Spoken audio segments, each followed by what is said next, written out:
네, 여러분 반갑습니다.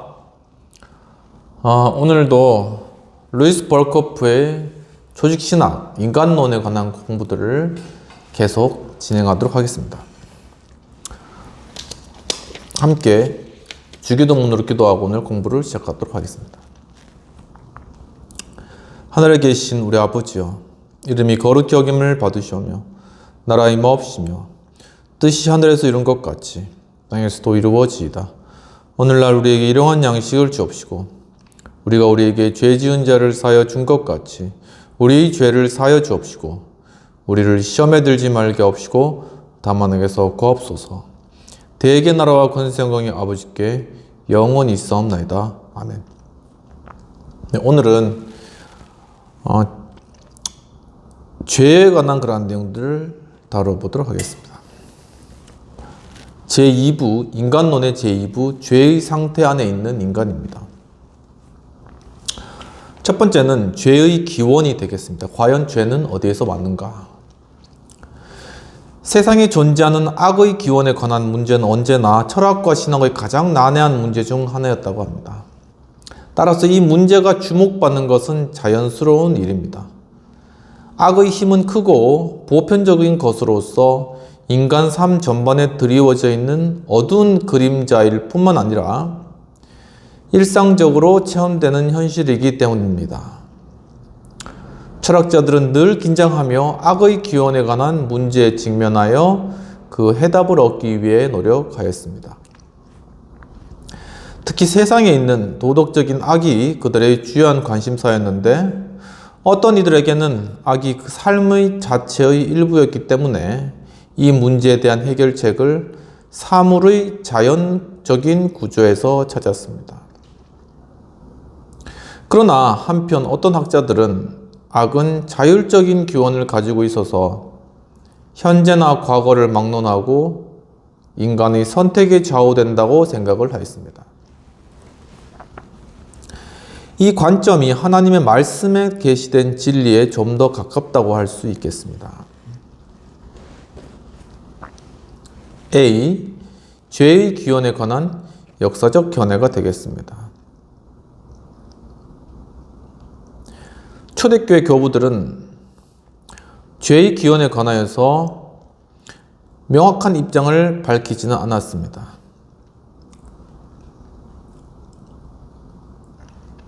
그러나 죄가 낙원에서의 아담의 의도적인 범죄로 그로 인한 타락에서 시작되었다는 생각은 이미 이레네우스의 글에서도 발견이 되었습니다.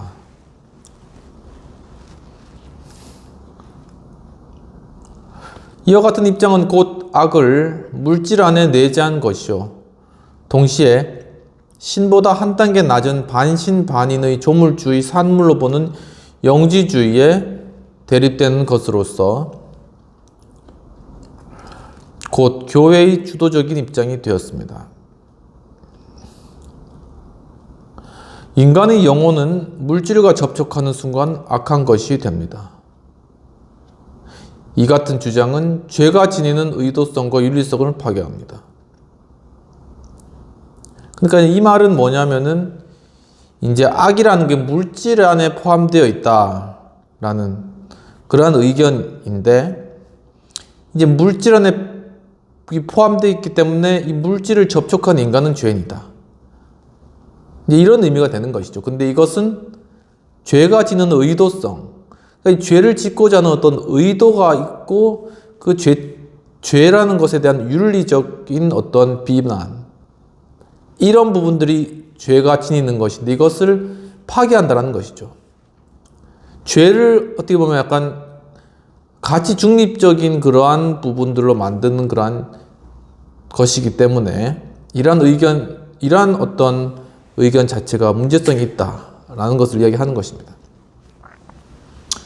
오리겐 같은 경우에는 자신의 선제서를 통해서 이 같은 주장을 폈는데, 그의 주장에 따르면 인간의 영혼은 선제의 상태에서 의도적으로 범죄했으며 따라서 모든 사람은 이미 죄의 상태로 들어온다고 하였습니다.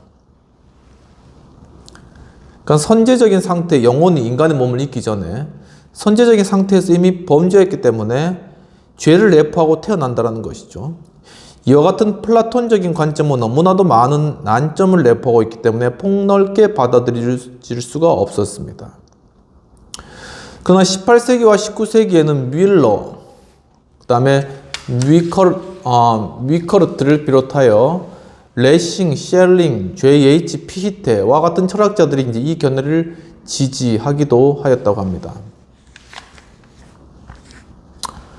일반적으로 3세기와 4세기 그리스의 교부들은 아담의 죄와 후손의 죄의 연계성을 부인하는 입장을 취한 반면 라틴 교부들은 인간의 현재의 죄의 상태가 낙원에서 범한 아담의 첫 번째 범죄 안에서 설명될 수 있다라는 입장을 취했습니다. 그렇죠? 아담이 범죄했는데 그것이 나와 어떤 관계가 있느냐? 지금 나와 우리 조상이 범죄했는데 근데 이제 그 죄책을 지금 우리가 이어받았다라는 그런 입장이 라틴 교부들이고 이 죄가 이렇게 막 연결되진 않는다. 인간은 스스로의 죄로 인해서 어떤 죄책을 받는다. 이게 이제 그리스 교부들의 어떤 입장이었다는 것입니다. 그래서 동방교의 가르침은 마침내 양자 간의 연계성을 전적으로 거부하는 펠라기우스주의로 나아갔고 서방교의 가르침은 우리가 모든 아담 안에서 죄책을 짊어지고 있을 뿐만 아니라 부패했다는 사실을 강조하는 아우구스티누스주의로 나아갔습니다. 동방교회는 펠라기우스주의, 그러니까 인간은 조상이 죄를 범했다고 해도 자신의 의지가 있고 죄를 범한 게 아니다. 그리고 서방교회는 아담의 죄 때문에 우리가 그 죄값을, 죄책을 함께 짊어지고 있다라는 것이죠. 어떻게 보면 펠라기우스주의는 상당히 개인주의적인 그런 입장이 아우구스티누스주의는 상당히 공동체주의적인 그런 입장이 아닌가라고 보여지는 것입니다. 그러니까 이제 머리 대신 예수 그리스도 안에서 모든 머리 되는 아담 아래서 모든 인류가 다 범죄했던 것과 같이, 그러니까 인류가 이렇게 많은 세대를 거쳤지만 통으로 본 것이죠. 머리 대신 예수 그리스도 아래서 이 교회가 거룩하게 되는 것, 이것도 이 교회도 그리스도를 믿는 교회도 하나의 통으로 본 것입니다. 그렇기 때문에 그 안에 속해 있는 나도 거룩하다. 이렇게 이제 나누어서 생각해 볼 수 있는 것입니다. 반펠라기우스주의는 아담과의 연계성을 인정했으나 그와 같은 연계성은 다만 죄의 오염을 설명하는 것에 지나지 않는다는 주장을 전개했습니다. 중세 시대에는 연계 사상이 일반적으로 받아들였습니다. 연계 사상은 아우구스티누스주의적인 것으로 해석되는 때도 있었으나 반펠라기우스주의적인 방법으로 해석되는 때가 더 많았습니다. 종교개혁자들은 아우구스티누스의 견해를, 소지니주의자들은 펠라기우스주의를, 그리고 알미니우스주의자들은 반펠라기우스주의를 받아들였습니다. 합리주의와 진화론의 철학의 영향 아래 인간의 타락교리와 그것이 인류에게 끼친 영향이 무시되었습니다. 죄라는 개념이 악이라는 개념으로 대치되었으며 이 악을 설명하기 위해 여러 가지 방법이 동원되었습니다. 죄와 악은 다르다는 것이죠. 근데 이 죄라는 개념이 악이라는 개념으로 대치되었다. 그런데 이제 칸트는 악을 설명이 불가능한 초감각적 영역에 속하는 것으로 간주했다고 합니다. 라이프니츠에게 있어서 악이란 우주에 필연적인 제약을 가하는 것이다. 이렇게 이제 보았고, 슐라이마허는 악의 기원을 인간의 감각적 본성에서 또 찾았다고 합니다. 진화론자들은 점진적으로 발전되어 가는 도덕적 의식에 대한 하등의 성벽, 경향의 반발에서 찾았다고 합니다. 반면 리첼은 인간의 무지에서 악의 기원을 찾았다고 합니다. 바르트는 악의 기원을 예정의 신비라고 말했습니다. 죄는 타락에서 유래합니다. 그러나 타락은 역사적인 사건이 아닙니다. 그것은 초역사에 속한 사건입니다. 아담이 최초의 죄인이었다는 것은 사실이나 그의 불순종이 세상의 죄의 원인은 아닙니다. 인간은 여하튼 그의 필요성과 관련이 되어 있습니다. 낙원의 이야기는 인간이 반드시 죄인이 될 필요는 없다는 낙관적인 관점을 제공합니다. 이런 것이 이제 벌코프 교수님의 의견이 견해가 되겠습니다.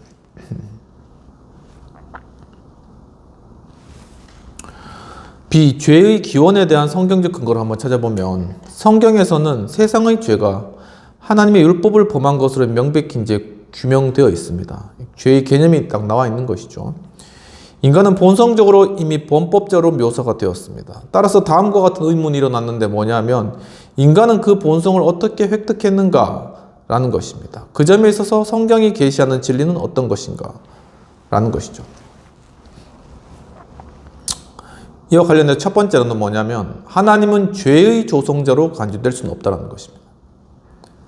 하나님은 영원한 작정, 디크리, 이 작정은 하나님의 작정은 죄악이 세상에 들어왔음을 명백히 선언합니다.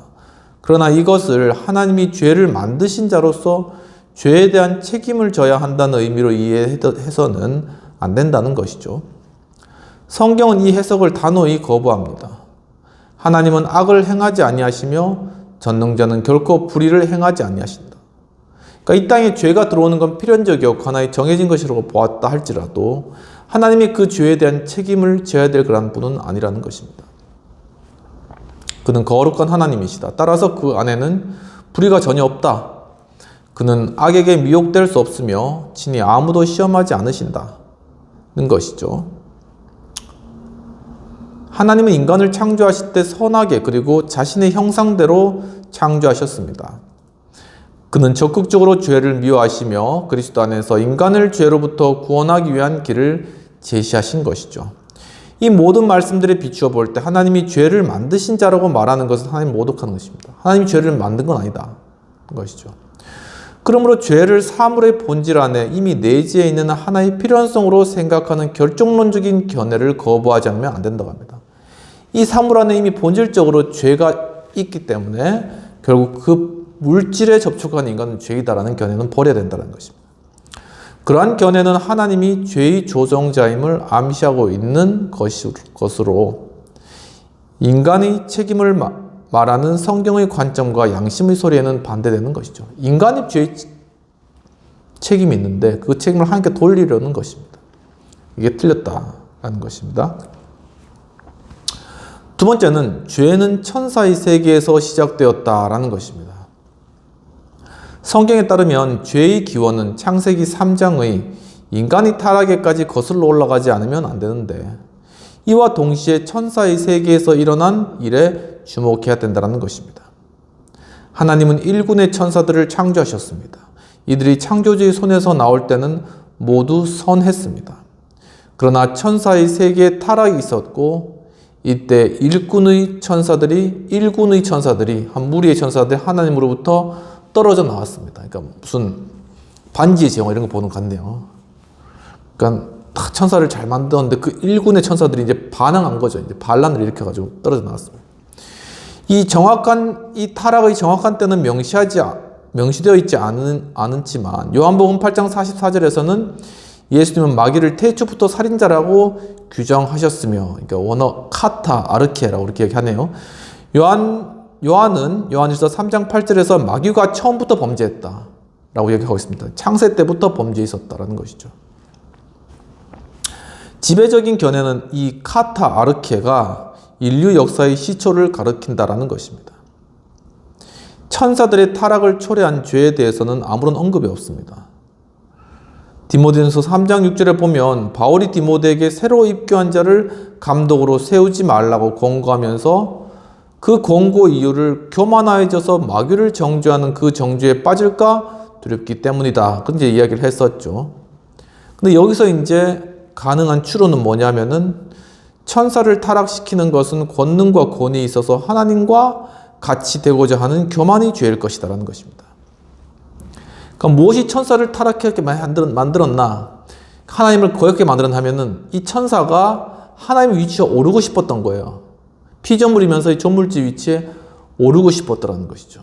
그 교만, 그것이 결국 이 천사를 타락하게 만들었다라는 것입니다. 이 생각은 유다서 6절의 지지를 받는데 여기 보면 타락한 천사들이 자기 지위를 지키지 아니하고 자기 처소를 떠났다. 그렇죠? 어디로요? 하나님 보좌에 앉기 위해서 자기가 그렇게 했다는 것입니다. 그들은 자기들에게 할당된 목 그리고 자기들에게 위탁된 통치와 권세에 만족하지 않았다는 것이죠. 하나님과 같이 되려는 그들의 욕망이 바로 그들이 특별히 받았던 시험이라면 이를 통해 인간이 왜 이 점에서 그토록 큰 유혹을 받는지 알 수 있다고 합니다. 그러니까 모든 인간이 이 통치와 권세권을 얻기 위해서 그렇게 많은 노력을 하고 거기에 유혹을 많이 받는다는 것입니다. 세 번째는 이제 인류 안에 있는 죄의 기원은 과연 무엇인가 라는 것이죠. 인류의 역사 안에 있는 죄의 기원에 관하여 성경이 가르치는 교훈은 아담이 낙원에서 범죄함과 더불어 죄가 시작되었다는 것이고, 따라서 죄는 인간의 고의적인 행위라는 것입니다.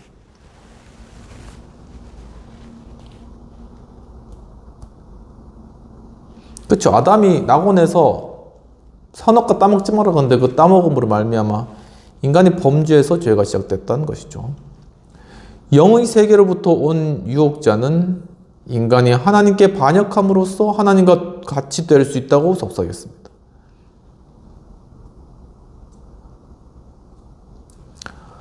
뱀이 이제 그렇게 한 것이죠. 아담은 이 유혹에 넘어가 금단의 열매를 따먹음으로써 최초의 죄를 범하였습니다. 그러나 문제는 아담이 단순히 하나의 죄를 범했다는 사실에 끝나지 않습니다. 왜냐하면 그 최초의 죄로 인해 아담은 죄의 노예가 되었기 때문이다. 이 죄를 범하면 하나님의 뜻을 어기면 그 죄의 노예가 되고, 그건 뭐냐면은 그것을 유혹한 자, 즉 사단이 노예가 된다는 것이죠. 이 죄는 영원한 부패를 동반했습니다. 이 부패는 인류의 연대성 때문에 아담뿐만 아니라 그 모든 후손들에게도 영향을 미쳤다. 그러니까 성경에서 보는 인류에 대한 하나의 관점은 그 각자가 아니라 이 인류 전체를 하나의 공동체로, 하나의 동일한 인물로 보았다는 것이죠.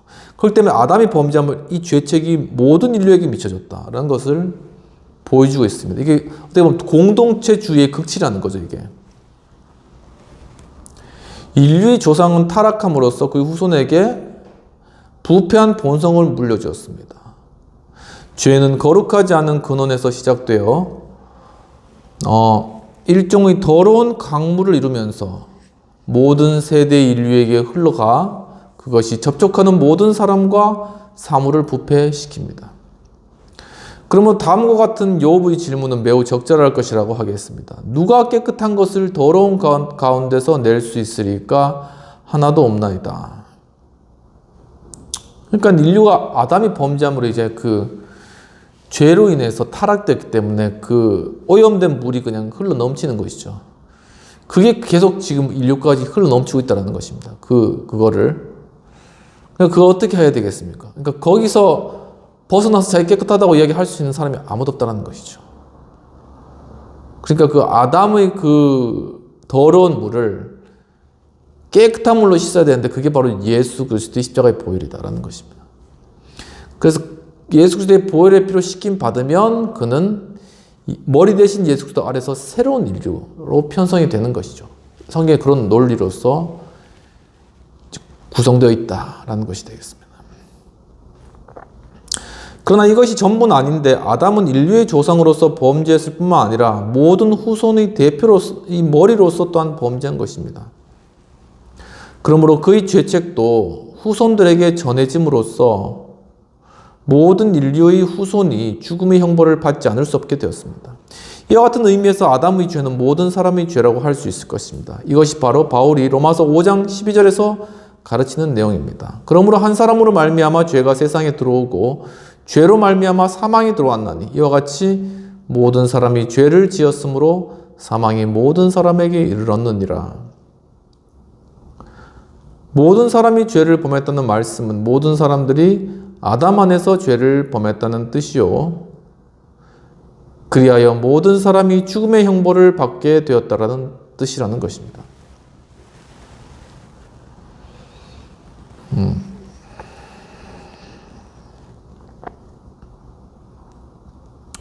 그러니까 아담이라는 한 머리로부터 이제 모든 그러한 인류가 탄생했는데 그 인류에게 이 죄가 다 미쳤다라는 것이죠. 그런데 이 죄는 단순한 부패로서의 죄를 말하는 것이 아니라 처벌이 뒤따르는 죄책으로서의 죄다. 단순히 더러운 게 아니라 이건 잘못된 거에 대해서는 죄책이 뒤따른다. 인과응보. 이것이 뒤따른다라는 것입니다. 하나님은 모든 사람이 아담 안에서 죄책을 짊어진 죄인이라고 판단하십니다. 그것은 그 방법에 있어서 모든 신자들이 예수 그리스도 안에서 의롭다고 판단받는 것과 같습니다.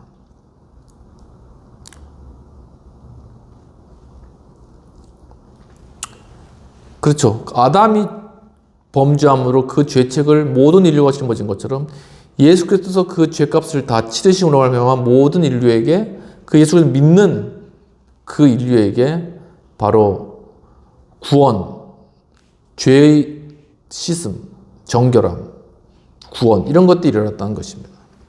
이것이 바로 다음과 같이 바울이 선언한 말의 의미인데 그런즉 한 사람의 범죄로 많은 사람이 정죄에 이른 것 같이 한 사람의 의로운 행동으로 말미암아 많은 사람의 의롭다 하심을 받아 생명에 이르렀느니라. 한 사람의 순종하지 아니함으로 많은 사람이 죄인이 된 것 같이 한 사람의 순종함으로 말미암아 많은 사람이 의인이 되리라. 라는 그런 말씀의 본래적 의미가 바로 이러한 부분들이라는 것이죠. 그러면 C로 넘어가서 최초의 범죄 또는 인간 타락의 본질은 무엇인가? 라는 부분들을 살펴보도록 하겠습니다. 첫 번째, 그 형식적인 특성이 되겠습니다. 순전히 형식적인 의미에서만 말한다면 인간의 최초의 죄는 선악과를 분별하는 지식을 알게 하는 선악을 분별하는 지식을 알게 하는 나무의 열매를 따먹은 것으로 되어 있는 것입니다. 우리는 이 나무가 어떤 종류의 나무인지 모릅니다. 그것은 야자수일 수도 있고 무화과나무일 수도 있고 다른 어떤 나무일 수도 있는 것이죠. 나무 열매 그 자체에는 아무런 해가 없었습니다. 그 열매를 따먹는 것 자체가 죄일 수는 없습니다. 왜냐하면 그것 자체가 도덕법을 어기는 것은 아니기 때문입니다. 나무 열매 먹었다고 해서 그것이 죄다. 그건 아니라는 것이죠. 만일 하나님께서 선악을 알게 하는 나무의 열매는 먹지 말라는 명령을 내리지 않으셨으면 열매를 따먹는 행위가 죄가 되지 않았을 수도 있습니다. 그렇다면 바로 이렇게 선악을 알게 하는 나무를 따먹지 말라 했는데 그것을 어겼기 때문에 그게 죄가 된다는 것이죠. 그 나무가 선악을 알게 하는 나무라고 불리게 된 이유가 무엇인가에 대해서는 일치된 의견은 없는데 가장 쉽게 이해할 수 있는 해석은 그 나무를 그렇게 부른 것은 그 나무를 먹을 때 실제적인 선과 악을 알게 하는 지식이 먹는 자에게 부여되기 때문에 그것을 선악을 알게 하는 나무라고 이렇게 이야기했다는 것입니다. 그런데 이 주장은 인간이 그것을 먹음으로써 선악을 아는 일에 하나님과 같이 된다는 성경의 표현과 조화되지가 않습니다.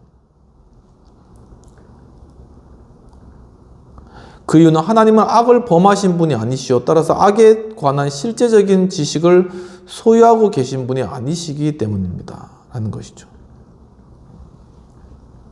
하나님은 악을 알지 못하시는데 그에 대한 지식이 없으신데 이 선악과는 선과 악을 알게 한다 라고 그렇게 이야기를 하고 있는 것이죠. 그러니까 여기에 뭔가 모순점이 있다라는 것입니다.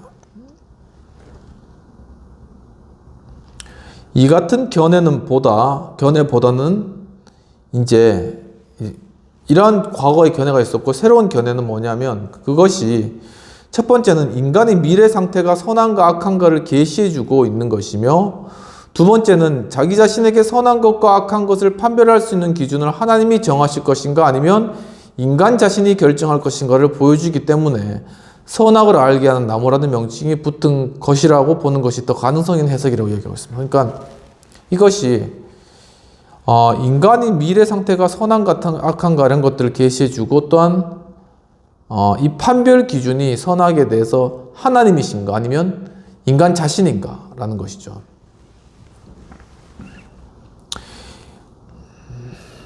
이 법치주의라는 것이 이제 약간 별 이야기겠지만 법치주의라는 게 중요한 게 뭐냐면은 이 판사가 자신의 어떤 판단이 아니라 법률에 따라서 판단을 하는 것입니다.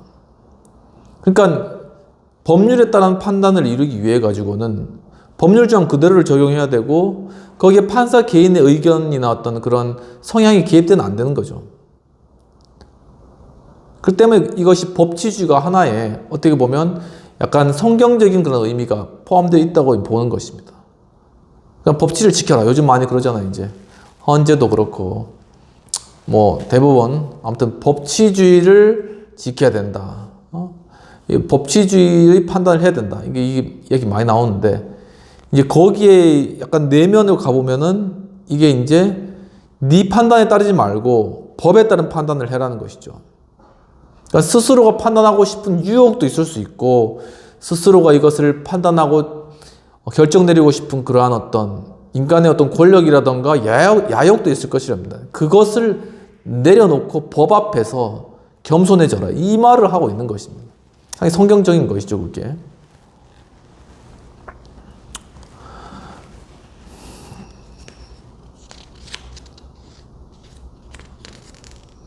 어떤 방식으로 이 명칭을 설명하든지 간에 선악간의 명칭을 나무의 열매를 먹지 말라는 하나님의 명령은 인간의 순종을 시험하기 위한 목적으로 주어진 것이라는 사실입니다. 순종을 하나 안 하나 테스트인 것이죠. 그것은 순수하게 순종을 시험하는 명령입니다. 그 이유는 하나님께서 금지의 명령을 어떤 방법으로도 정당화하지도 또한 설명하지도 않고 있기 때문입니다. 아담은 순종하는 태도로 기꺼이 자신의 뜻을 하나님의 뜻에 굴복시켜야만 했던 것이죠. 이제 두 번째로는 최초의 범죄 또는 인간의 타락의 본질, 두 번째로는 본질적이고 중요한 특성이 뭐냐? 인간의 죄악의 그것은 인간의 최초의 죄악은 죄의 전형으로서 이를 통해서 참된 죄의 본질이 드러내기 때문이라는 것이죠. 그러니까 이게 아담이 보한 첫 번째 이 죄악이 인간죄의 전형을 보여주는 그러한 가장 대표적인 극명한 그러한 시작이었다라는 것인데 이 죄의 본질은 아담이 자신과 하나님을 대립하는 위치에 두었다. 그러니까 하나님을 대적하려고 하는 사탄의 어떤 그러한 하나님의 그러한 권좌를 떠나고 배신한 사탄의 그런 위치에 섰다는 겁니다. 인간이. 자신의 뜻을 하나님의 뜻에 굴복시키는 것을 거부했다는 것. 하나님께서 자신의 삶의 여정을 지배하지 못했다는 것. 하나님의 손에 그 지식을 능동적으로 빼앗음으로써 미래를 스스로 결정하도록 했다는 것에 있다는 것이죠. 사실상 하나님에게 무엇인가를 절대적으로 주장할 권리가 없고 다만 행위 언약의 조건을 충족시킴으로써 비로소 하나님께 무엇을 요구할 수 있었던 인간은 하나님과의 관계를 끊어버리고 마치 자신이 하나님을 능가할 수 있는 것처럼 행동했다는 것입니다. 이게 큰 죄책이라는 것입니다. 하나님의 명령이 인간의 권리를 침범했다라는 생각은 사탄의 질문에 대하여 만지지도 말라라고 대답했던 하와의 마음속에 이미 자리 잡고 있다는 것입니다. 나는 이제 이 산악과 먹기도 좋고 보기도 좋은데 그걸 만지라고 하는데 왜 하나님은 그걸 만지지 못하게 해? 내 권리를 침범하는 거 아니야? 이제 이렇게 그 자체가 교만한다라는 것이죠. 하와는 하나님의 명령이 불합리한 것이었음을 강조하고자 했음이 분명합니다. 하나님 명령 이거 좀 잘못됐어. 이렇게 교만하게 했던 것이죠. 인간은 자신에게 하나님을 능가하는 권리가 있다는 가정에서 출발하여 자기 자신 안에 새로운 중심을 찾음으로써 창조주에게 반역하기 시작했던 것입니다. 내 중심은 나에게 있다. 내 판단에 있다. 내가 세상의 중심이다. 이렇게 인간은 하나님과 같이 되려고 했으며 명령을 주신 하나님의 선한 의도를 의심했습니다. 자연히 인간이 최초의 죄에서 몇 가지 다른 요소들을 구별해낼 수 있는데 그것은 지성에서는 불신앙과 교만을 발견할 수 있는 것이고 의지에서는 하나님과 같이 되려는 욕망을 그리고 감정에서는 금단의 열매를 먹음으로써 찾아오는 거룩하지 못한 만족감을 드러내는 것. 이러한 것이 이제 어떤 최초의 죄에서의 어떤 요소들 발견할 수 있는 그런 부분들이 되겠습니다. 오늘 여기까지 하고 다음 시간에는 유혹에 의하여 초래된 최초의 타락, 즉 유혹의 절차, 그러니까 뱀이 하와를 유혹하는 것부터 시작하도록 하겠습니다. 함께 기도하고 마치도록 하겠습니다. 하나님 아버지, 또한 이 시간 인간 논문의 부분에 죄의 어떤 본질과 죄의 시작에 대한 내용들을 배웠습니다. 주여, 참으로 인간이 얼마나 죄악되고 하나님 그 위치를 대적하고 높아지며 인간 스스로에게서 중심을 찾으려고 했던 이 교만함이 얼마나 높은지요. 저희들의 죄악을 용서해 주옵소서. 하지만 주님께서 우리에게 사랑을 베풀으셔서 예수 그리스도 그분의 십자가의 죽으심을 믿고 순종하는 것, 이 행위가 이제는 아담의 선악과를 먹는 그 행위를 대체한다므로 말미암아 인간을 교만에서 겸손으로 또한 영원한 영불에서 영생으로 바꿔주신 이 놀라운 주님의 섭리와 계획들을 깨닫게 해주신 주님 감사합니다. 이와 같이 이 공부를 계속 해나감으로 말미암아 인간 죄악의 심각성과 또한 그 원인을 깨닫고 우리의 삶 가운데서 만연해 있는 죄악들에 대해서 우리가 자백하며 더욱더 주님 거룩한 주의 성품 가운데 겸손함으로 나갈 수 있는 그러한 시간 될 수 있도록 도와주옵소서. 감사하고 모든 말씀 우리 주 예수님 이름으로 기도합니다. 아멘.